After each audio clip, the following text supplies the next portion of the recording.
competitiveness of our economies on the green and digital transformation.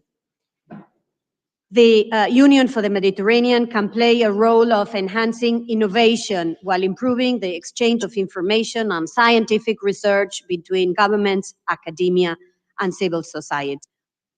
It will require a major investment from all of us in the coming decades. Number three, inclusion and equality. They must be essential drivers of our socio-economic growth, especially focusing on the younger generations. Number four and final, gender equality, empowerment of women, not only because this is the dignity of all human beings that we want to promote, but because inequality is a huge drag on our economies. Finally, our union is not just a set of objectives and a set of programs and projects. It's also a political initiative, and it is this political energy that we have to put at full display now, also to bridge political differences within and across our family. For virtually being with us today, and the floor is now to Ayman Safadi, Minister of Foreign Affairs of Jordan. Ayman, thank you again for being with us this morning.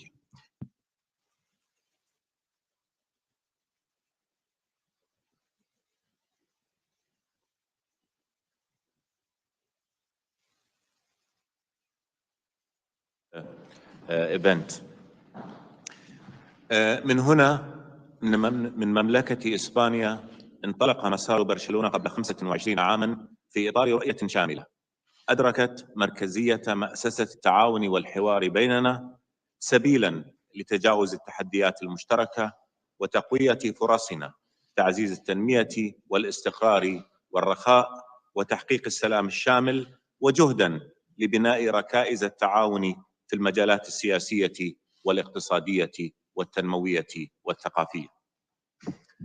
يجسد الاتحاد من أجل المتوسط اليوم هذه الرؤية، ويوفر منصة للتقدم نحو أهدافها. تعمل في إطارها 42 دولة متوسطية، وقدم الاتحاد برامج وإسهامات وازنة في عديد مجالات شملت البيئة وبرامج توظيف هيئت آلاف فرص العمل، ودعمت مشاريع صغيرة ومتوسطة. وساهم الاتحاد في إنشاء جامعات أورو متوسطية تعمل على تشكيل رؤية إقليمية مستنيرة. ويعمل الاتحاد الآن على بلورة أول آلية متابعة بين حكوماتنا في مجالات تمكين المرأة.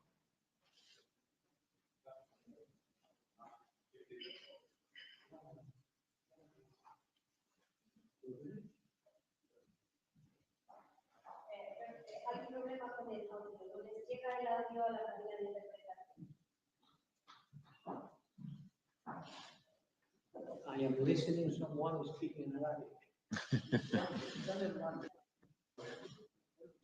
Channel 1.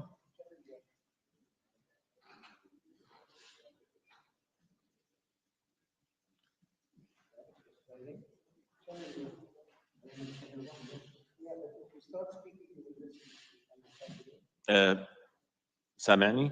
Can you hear me now?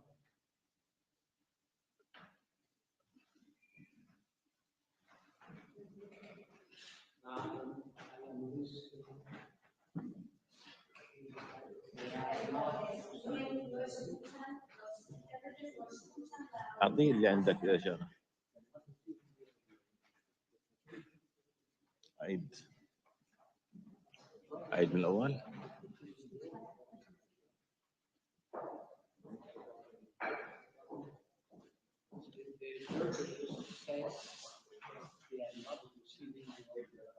They are not receiving the audio.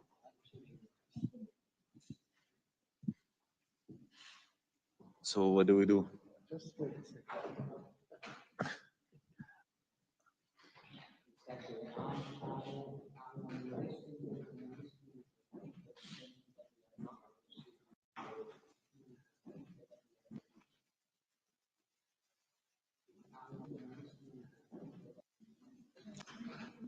If the problem persists, I'll just speak in English. Okay.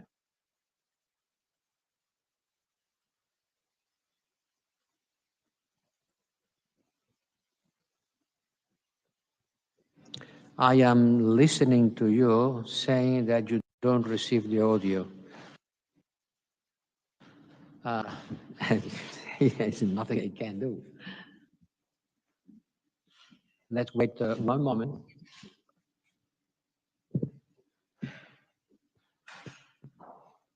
Do you listen to them? Listen to them saying that they are not receiving the audio, so they cannot provide it. Can you hear me? No, they don't hear you. The translators. But I'm worried.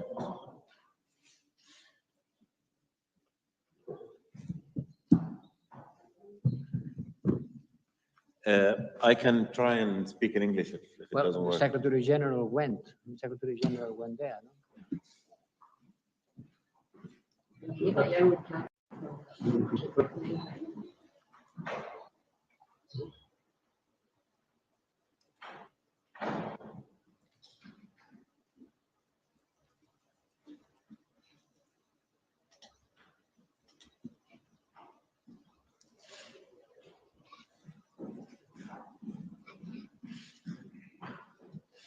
مش هتصبر.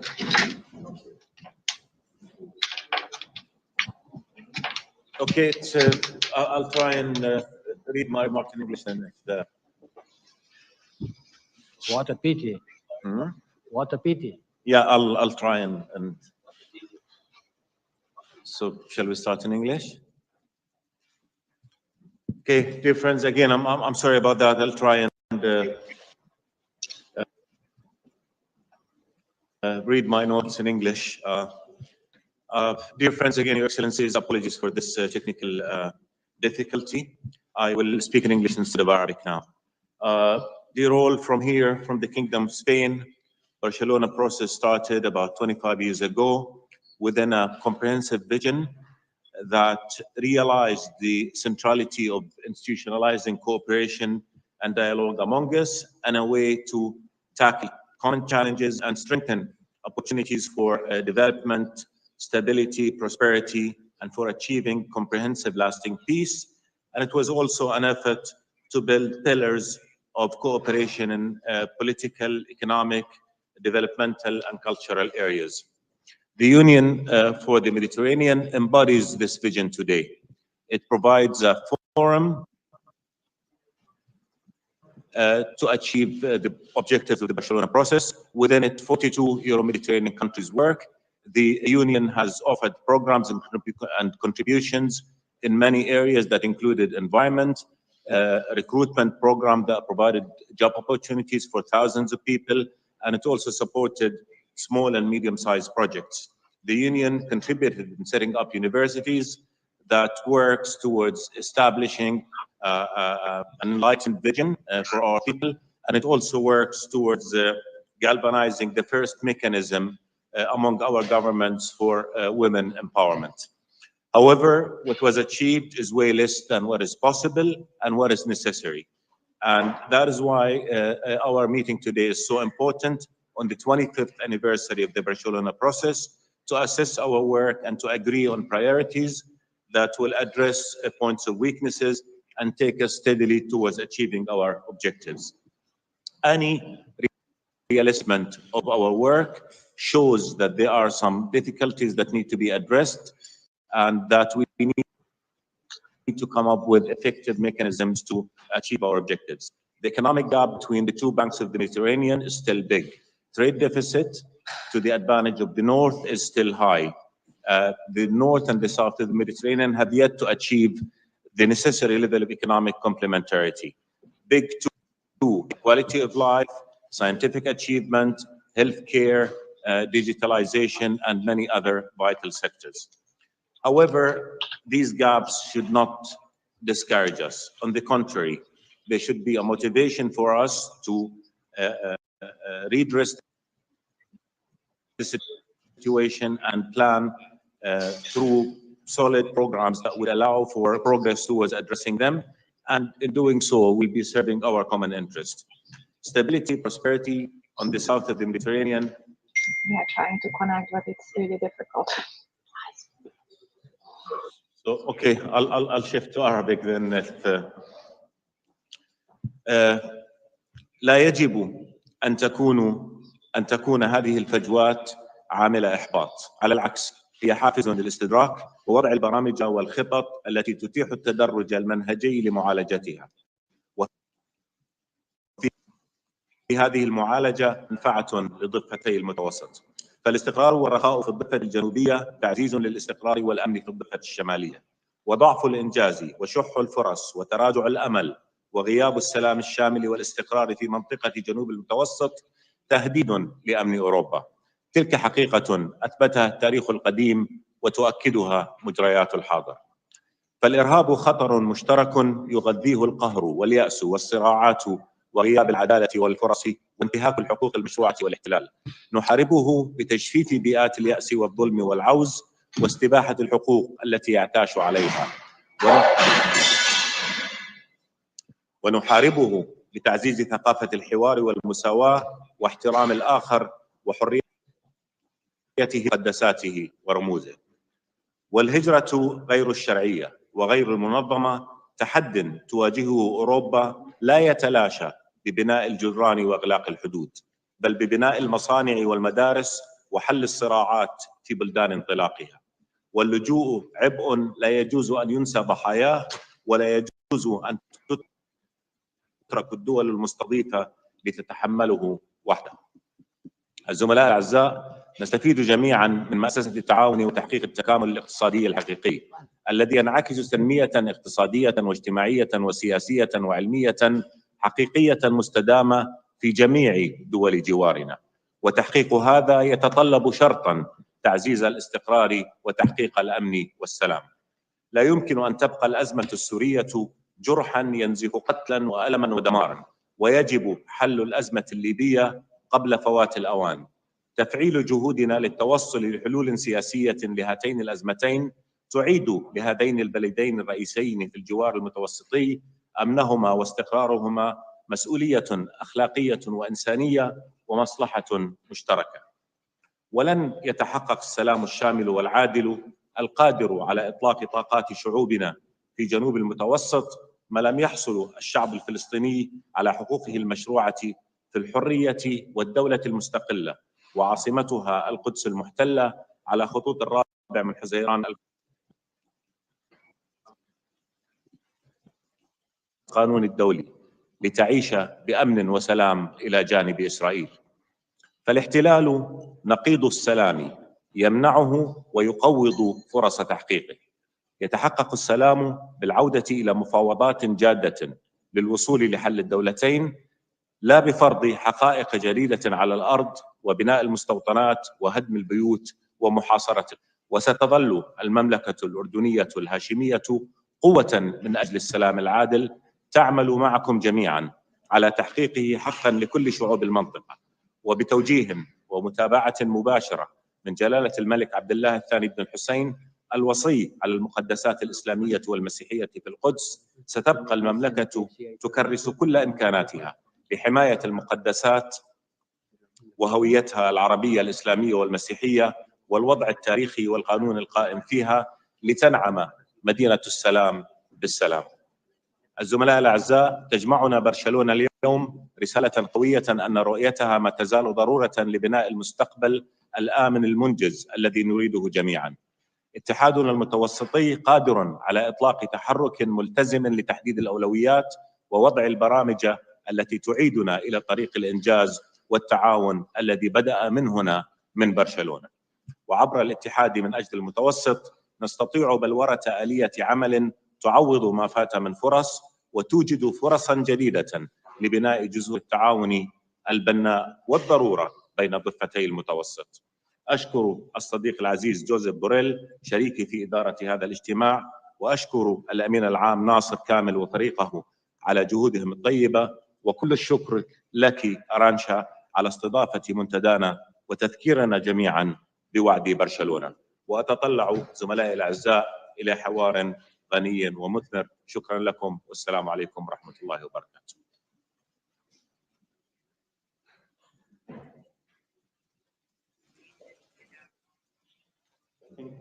The floor now goes to dear friend Joseph. Please, floor is yours.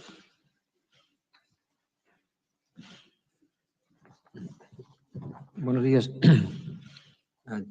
Good morning to everybody.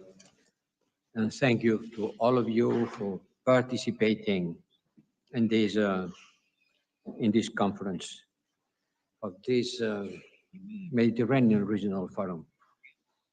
It was 20 years ago, time flies. I was there when the Barcelona Declaration launched the Euro-Mediterranean Partnership with very much ambitious objectives.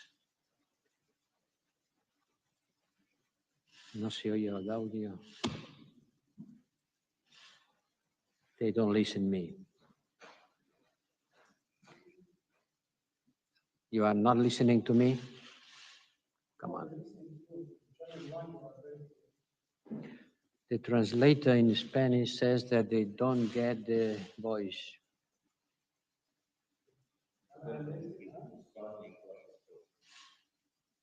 Now it comes again. We have to do something to stabilize it, and we cannot continue yes, no, no, yes. Huh?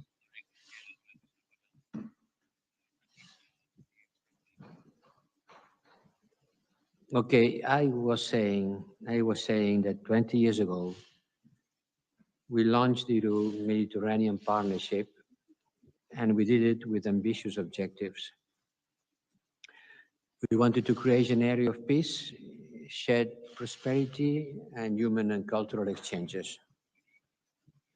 25 years later, and I remember very well because I was there, and 25 is a lot, we still have this objective at heart, but we must recognize that the challenge have multiplied. They are much more difficult to solve, and our answers have not always have been keeping pace with the problems. For millennia, the Mediterranean has been an integrated region where travelers spoke a common language made up of all their different languages and dialects. Mediterranean is a synonym of cosmopolitanism, exchanges, and unity in diversity. But we have to recognize also that the Mediterranean has been also the scenario of a lot of bitter and tough fighting. Today, the Mediterranean region is fragmented, torn apart by conflicts. We will talk about these conflicts, we will mention all of them, and by growing inequalities within and between countries. Inequalities are not being reduced, they have increased. And we need to launch a new dynamics to overcome these gaps. It will not happen by itself. The dynamics, it's not going to be changed unless we do a lot for it. We also need political unity to address the many crises in this region. The Palestinian question still remains unsolved. Maybe 25 years later, the situation is worse. Other conflicts and crises call for our action in Syria, Libya, and others. And we must address new security threats, cybersecurity, the spread of disinformation, or as our host, the Spanish minister, has mentioned, the security impact of climate change. Let's face reality. Economically, the region remains one of the least integrated in the world. We talk about Mediterranean. From the economic point of view, it's one of the less integrated region in the world. The share of intra-regional trade was less than 5% of Maghreb countries' total trade in 2018. They are neighbors, but not from the point of view of trade. Several studies show that trade between the Maghreb countries has the potential to be 4 times higher than it is today. And free trade proposed by Europe to the southern partners has not produced the anticipated result. Trade balances are too often negative for the southern countries, and the already significant wealth gap across the Mediterranean is widening, not reducing, but widening at a roaring pace. In the southern Mediterranean, the wealth generated by each member of the population is today 13 times lower than in Europe. 13 times lower. I don't think there is a bigger gap, a bigger difference on the wealth per person along a natural divide, be it a sea, a mountain, a desert. It's difficult to imagine a gap of 13 times difference. And the COVID-19 pandemic has aggravated further this situation. It doesn't help. The economies of the countries of the Middle East and North Africa are projected to contract by 5.2% this year. So we need to act quickly to reverse this trend. We owe it to our young generation, the ones who were not born yet 25 years ago. They were not in Barcelona 25 years ago. And these people make a very important part of our societies. 25% of the Tunisian population are under 15. And 1/3 of the population in Egypt and Jordan need real change to have hope about their future. The migration control starts at home. It starts offering possibilities, capabilities to the young people to build their own life on their own country. And we should be together to take up this challenge. This is a common challenge, not just to give speeches. We'll do a lot of speeches today. Mine is maybe too long, but to work together towards common objective. And I think that the Union for the Mediterranean, I am having a look at the Secretary General, is the right vehicle to boost cooperation among all of us. But let's try to concentrate on a reduced number of priorities. If everything is priority, then there is no priorities. We have to concentrate our efforts and work together on those transactional challenges, working closely and adding value on the behalf of the people. And we selected 4 of them. Climate action. The Mediterranean is warming 20% faster than the rest of the world, 20% faster than the rest of the world, as revealed by the scientific report on climate and environmental change in the Mediterranean that was presented last year. Second, inclusive, sustainable development. We need job creation. We need how crucial it is jobs, our job in our countries, especially for the youth. In this context, the blue economy has great potential to strengthen economic resilience in the region. Third, social inclusiveness and equality is a key element of the social cohesion in the region. Fourth, digital transformation.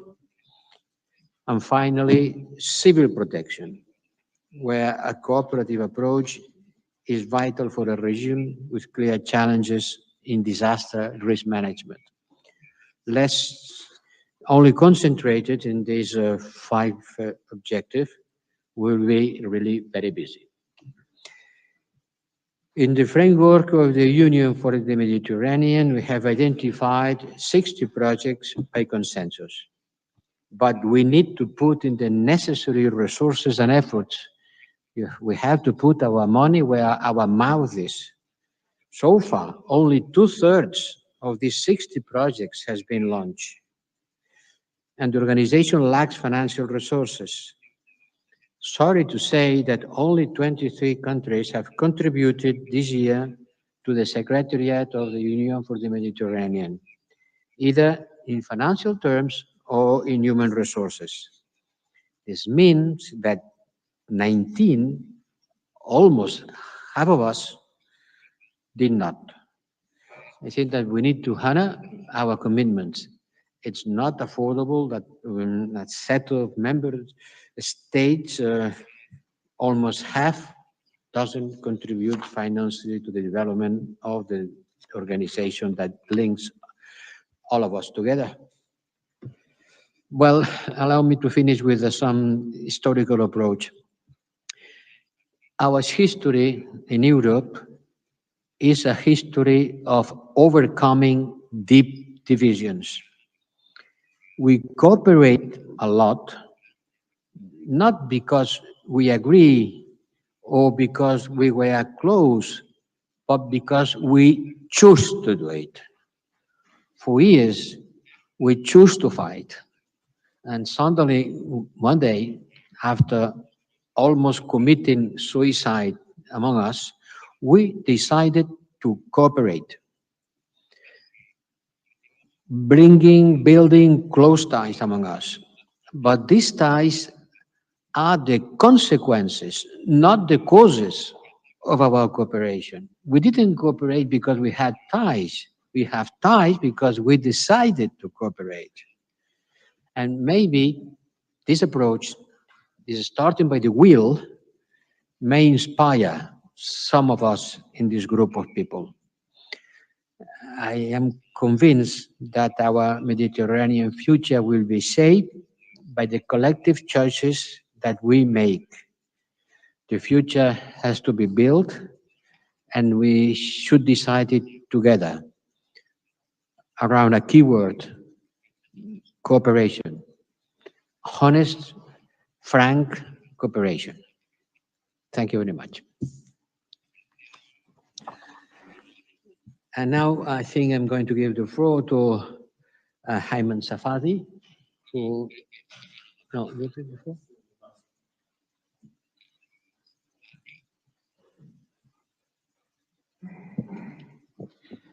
Thank you very much, Sorry, dear Vice not Hyman President. Safadi, excuse me. Nasser Kamel. Nasser Kamel. It's Nasser Kamel. That's okay? You have to take the floor now. 100%, yes. Well, thank you very much, Mr. Vice President, and my apologies for the technical hiccup we are encountering this morning. This is the reality of the online meetings. Ladies and gentlemen, I cannot think of a better example of political commitment to promoting regional cooperation and integration in the Euro-Mediterranean region than our high-level meeting today and the high-level participation of so many of the foreign ministers in this meeting. Like always, our co-presidency is backing our endeavors, and I would like to full-heartedly thank His Excellency Josep Borrell and His Excellency Ayman al-Safadi for their unwavering support to the UFM. A world of thanks and gratitude to my dear friend, Minister Arantxa González, for her instrumental support and enthusiasm. Without her, this forum would not have taken place. And that demonstrates Spain's active engagement and support to the UFM. As we mark today the 21st anniversary of the Euro-Mediterranean Partnership, the region is at the verge of a new metamorphosis that encompasses so many challenges: climate change, technological disruption, environmental degradation, and the deepening of socio-economic disparities. The vision outlined by the Barcelona Declaration remains every bit as relevant today and as inspiring. We are not oblivious to this reality, but we are also confident and conscious of the enormity of the potential that our region holds in terms of natural resources and human capital.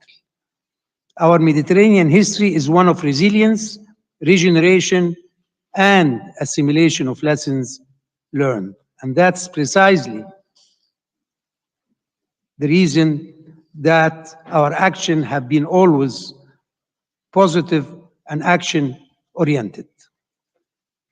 Since day one of the current crisis, and by that I mean the pandemic, the UFM Secretariat geared up, adjusting its working modality, mobilizing its resources, capacity, and partners toward contributing meaningfully to a post-pandemic recovery that would be inclusive, responsible, and sustainable. This year, the Secretariat has brought together its stakeholders in a multitude of activities anchored to its priority areas. Just last week, we celebrated the UFM High-Level Women Conference, addressing actually gender equality in the context of COVID-19.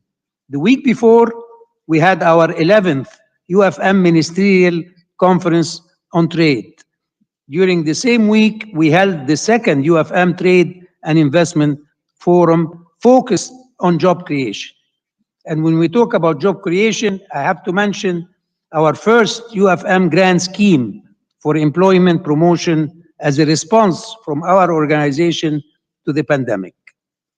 We are also diligently working on preparing for the upcoming UFM Ministerial on Energy, Blue Economy, Environment, and Climate Change.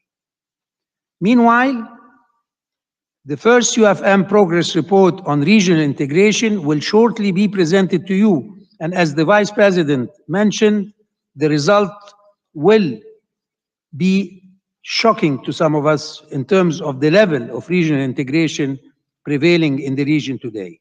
Another study which I believe is very important in the context of the economic fallout of the pandemic is the one we're doing on the reconfiguration of regional value chain in the pandemic aftermath.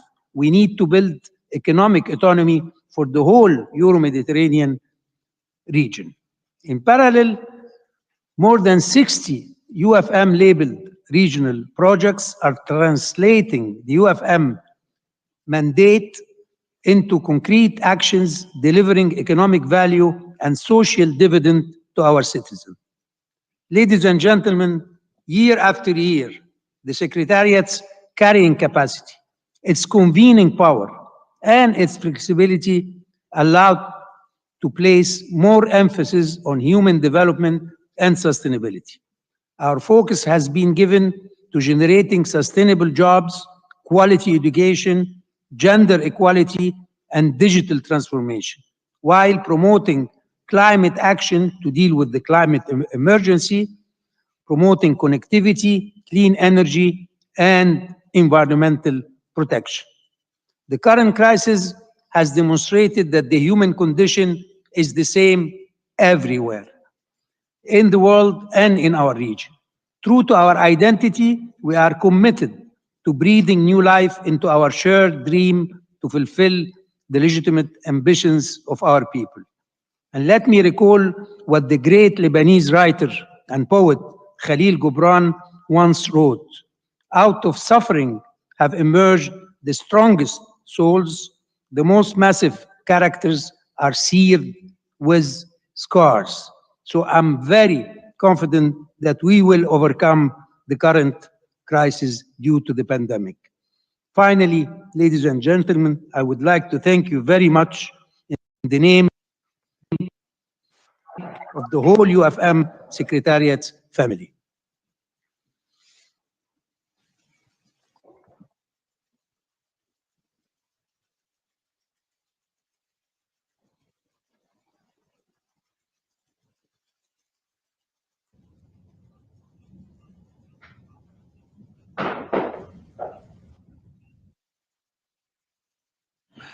Muchas gracias al Secretario General de la Unión por el Mediterráneo. Thank you very much to Nasser Kamel, Secretary General of the Union for the Mediterranean, for his words. And now I am delighted, and it's a great honor for me to give the floor to His Majesty, the King of Spain.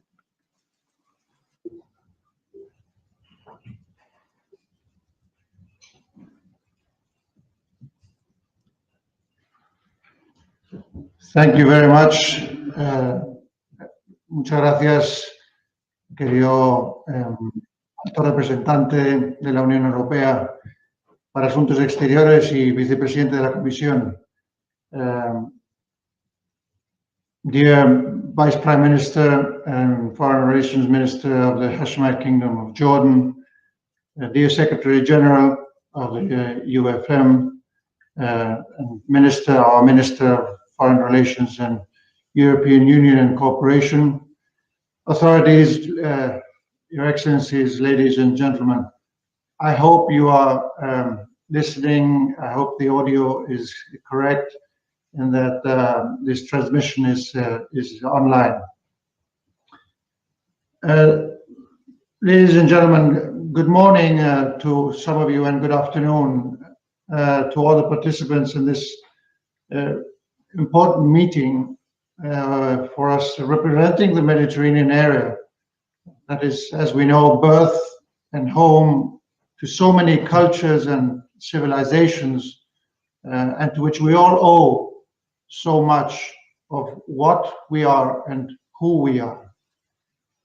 I am greatly pleased and honored to greet you from Spain as we host in Barcelona this conference, as well as the permanent seat of the UFM. Unfortunately, my intention and initial plan was to be physically present today in Barcelona, together with our Foreign Relations Minister, Laya, our European High Representative and Vice President Jose Borrell, and UFM Secretary General Nasser Kamel. But this plan was frustrated by having to be preventively confined due to, as we know, the pandemic. So I join you from Madrid and celebrate with you this 25th anniversary of a historic event that gave birth to what was called the Barcelona process. Allow me to continue now in Spanish. Hopefully the translation will be online, but not without wishing you all good health and much success in your public responsibilities with regard to peace, stability, progress, and well-being of all Mediterranean people and our environment. Hace ahora exactamente 25 años, la ciudad de Barcelona, históricamente volcada hacia el Mediterráneo, fue escenario de un hecho que bien podríamos calificar de histórico. Me refiero a la Conferencia de Barcelona, que reunió a los entonces 15 Estados miembros de la Unión Europea con sus socios mediterráneos y puso en marcha el llamado Proceso de Barcelona, que años más tarde se institucionalizó en el marco de la Unión por el Mediterráneo y cuyo quinto foro regional hoy, esta mañana, inauguramos. El carácter histórico de aquella ocasión vino dado no solo por el número y la diversidad de sus protagonistas, sino también por el espíritu de concordia y la visión de futuro, de un futuro en común que la hicieron posible. Ello permitió acordar una ambiciosa declaración política y un programa de trabajo muy detallado para convertir el Mediterráneo verdaderamente en un espacio de paz y estabilidad, de prosperidad compartida y de respeto e intercambios mutuamente enriquecedores en los ámbitos humano y cultural. A la hora de hacer balance del pasado para encarar mejor y con más resolución el futuro, debemos reconocer que las expectativas que entonces se suscitaron no han terminado de cumplirse y que aunque caminamos hacia ese objetivo, estamos todavía lejos de alcanzar. Y es que a lo largo de los últimos 25 años han cambiado mucho las cosas y no siempre en la mejor dirección. son circunstancias geopolíticas muy diferentes que definen la región 25 años después. Y hoy la situación es mucho más compleja y más difícil de gestionar, con diversos conflictos y tensiones que se superponen y se alimentan recíprocamente, con crecientes desequilibrios económicos y sociales y con preocupantes fracturas culturales que amenazan con poner en riesgo la esencia misma de nuestro proyecto común euro-mediterráneo. Y a todo ello se suma una excepcional emergencia sanitaria que ha venido a poner de relieve el carácter único del área euro-mediterránea y la importancia de la vecindad geográfica inmediata. En estas circunstancias no podemos dejarnos llevar por el desánimo. Antes bien, necesitamos más que nunca desarrollar entre todos una política euromediterránea renovada y activa, adaptada a los nuevos retos y oportunidades actuales, dirigida en último término a hacer del Mediterráneo un espacio abierto y dialogante, con un proyecto real de cooperación e integración entre las dos orillas que permita solventar y prevenir la conflictividad y las tensiones. De no seguir esta senda, nos encontraremos tarde o temprano con el escenario de un Mediterráneo cada vez más inestable e impredecible, convertido en línea de fractura entre diversos mundos cada vez más ensimismados y alejados entre sí. Me alegra saber que esta reunión del Foro Regional de la Unión por el Mediterráneo, al igual que la que ayer mantuvieron los ministros de Asuntos Exteriores de los países de la Unión Europea y la vecindad sur, se celebran con el firme propósito de evitar ese escenario que describí antes, que se pueda hacer realidad. Excelencias, señoras y señores, en las complicadas circunstancias a las que me he referido, a veces se expresan opiniones que denotan un cierto cansancio, cercano al desinterés en relación con este proyecto. El aniversario que hoy celebramos representa una gran oportunidad para alzar nuestra voz al unísono y proclamar que si en 1995 tuvimos éxito, también lo tendremos ahora. No falta experiencia, no falta conocimiento. Existen las herramientas y la voluntad política de actualizarlas para extraer todo su potencial. Hoy como ayer, la clave reside en la corresponsabilidad y en la claridad de objetivos. Aquí termino mi intervención. I finish my participation and again wish you all great success, and it was an honor and a pleasure to participate this morning. Thank you. Thank you, Majesty. Thank you. Thank you very much for your words. And now let's start with the interventions of all the colleagues gathered in this meeting. You are going to give the floor to a group of them. Thank you. Thank you, Joseph, and we're grateful for His Majesty for honoring us with being with us today, though virtually, and in a reflection of His Majesty and Spain's commitment to our joint important work here today. Now we're going to start our general debate, and if I may call on all my colleagues to try and stick to the 3-minute timeline so that we can get everybody to speak and finish on time. And given some of the technical hiccups we had, so I think that will be more useful. Now, I'll start and give the floor to Foreign Minister of Morocco, dear Nasser. Nasser, please, the floor is yours. شكرا أخي أيمن. Je me sens tout d'abord honoré de devoir prendre la parole directement après Sa Majesté le roi Philippe VI.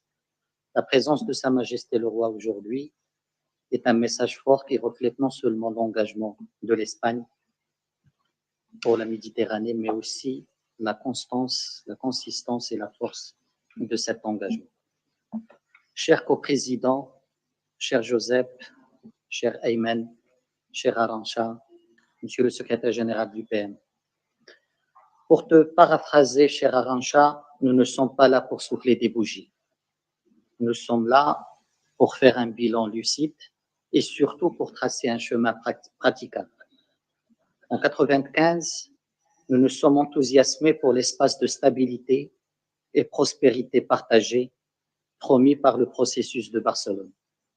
25 ans après, ce rêve n'est pas encore complètement réalisé.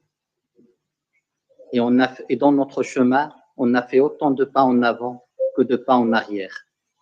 Et ce n'est pas donc surprenant que ce cheminement soit jalonné de paradoxes. Et c'est justement ces paradoxes que j'aimerais relever aujourd'hui. D'abord, un paradoxe économique. Nous avons réussi à créer un marché de 800 millions de consommateurs, mais 90% des échanges sont intra-UE et seuls 9% des échanges sont entre le Nord et le Sud. Nos accords de libre-échange ont bénéficié aux pays du Nord comme aux pays du Sud, mais le déficit s'est creusé. Il était de 7 milliards en 2008 et il est de 70 milliards en 2018. Le co-développement est donc un enjeu cardinal. On a besoin d'une politique méditerranéenne de cohésion, propre à faire converger les politiques nationales vers la zone de prospérité partagée. On a encore besoin d'un instrument financier dédié, appelons-le banque, fonds, compact, ce que nous voulons, pour financer les infrastructures et passer d'un modèle marchand vers un modèle productif. L'instrument financier serait le complément nécessaire de la Méditerranée des projets, qui est pertinente. Mais, comme nous le constatons tous, sur 60 projets labellisés, seulement une vingtaine sont en cours de réalisation. Le deuxième paradoxe est un paradoxe politique. Nous avons un dialogue politique à 2 étages, bilatéral dans le cadre des accords d'association et régional dans le cadre du l'UPM. Mais qu'avons-nous fait de ce formidable instrument? Nous l'avons d'abord surpolitisé, juste avant de le dépolitiser complètement, quitte à réduire le remède à sa plus simple expression technique. Nous avons la seule organisation au monde qui porte la Méditerranée en son nom, mais qui est précisément celle qui ne traite pas des sujets majeurs de la Méditerranée. Palestine, Libye, Syrie, Méditerranée orientale, Maghreb, brillent par leur absence de l'agenda au remède, alors que les principaux protagonistes sont dans le tour de table. Faut-il être surpris dès